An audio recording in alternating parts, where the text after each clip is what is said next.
removal of this glove box for your Nissan Frontier, you're gonna have to take this screw out here. You have one over there. Open the glove. You have one there. These two, that, and this whole piece here comes off with the glove box.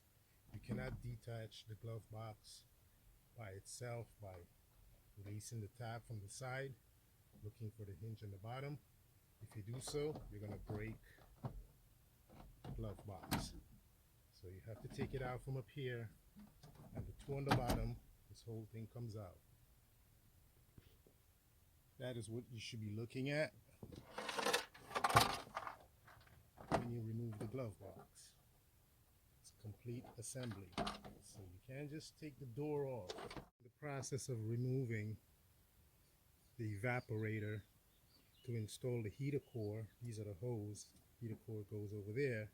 This is the evaporator. You see that yellow dye in there? That, yeah, yellow. That is a leak detector. In case we were to get a leak on the system, this will show up, so we'll know the freon is leaking. Now you're gonna have to get the freon out of here. You're gonna have to run it through a recovery system, because you don't want to let this stuff out into the air. And then you could take off these two. I think this one here is this one in here.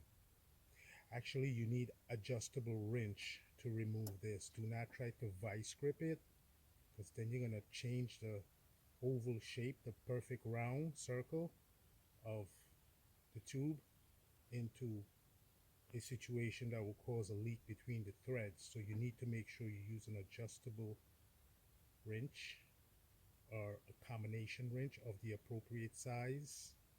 Now let's go inside. This whole box here is gonna have to come out. You got one screw here, one here, then you have another one over here. You have one all the way down in the bottom, right there. You're gonna be able to get it. It's right there. Now once you get that removed, the box is gonna wanna come out, but you're gonna have this corner here with this metal sticking out that's blocking you. So you have to take all this shifter panel out. This you're gonna have, you simply just pull this up. You have two screws on the bottom here to remove. You have two under here to get removed, right? And then you will just grab this whole thing and pull on it, and it will detach from there. You need this screw out of here. You need this one out of here. This one here. Now here's the difficult part. You have to move this radial bezel out of the way. So when you go down there, you see those two 10mm bolts. You have to remove it to get this bracket out of here, this metal bracket, so this box will come out properly without breaking anything. Now we have the evaporator box removed. This is the bracket that needs to get these two bolts removed from the inside. It sits like this. Look how rusty it is. So once you get those 4 bolts out, like I said, one there, 2, 3, 4. Then you could pull this out. So you have to be careful how you hold it. Oil, it's going to spill. It's all part of learning. So we got that up clean right there. So there we have, that's where the evaporator for the air condition tube goes. That's the heater core outlet, and that's where the heater core is. So we have to attach our tube. That's a factory OEM, it's not a Spectra. So I don't expect to have any problem. That don't leak. I took it apart when it was perfect. That's approximately 10 years ago, 125,000 miles ago. Let's get ready to replace that. Let's get a look at the connection for the heater core. This is going to be the most difficult part, is to align the flange from the heater core with this here. The only reason it is because this vehicle had an accident on the side and the dashboard was completely broken up and had to be put back together.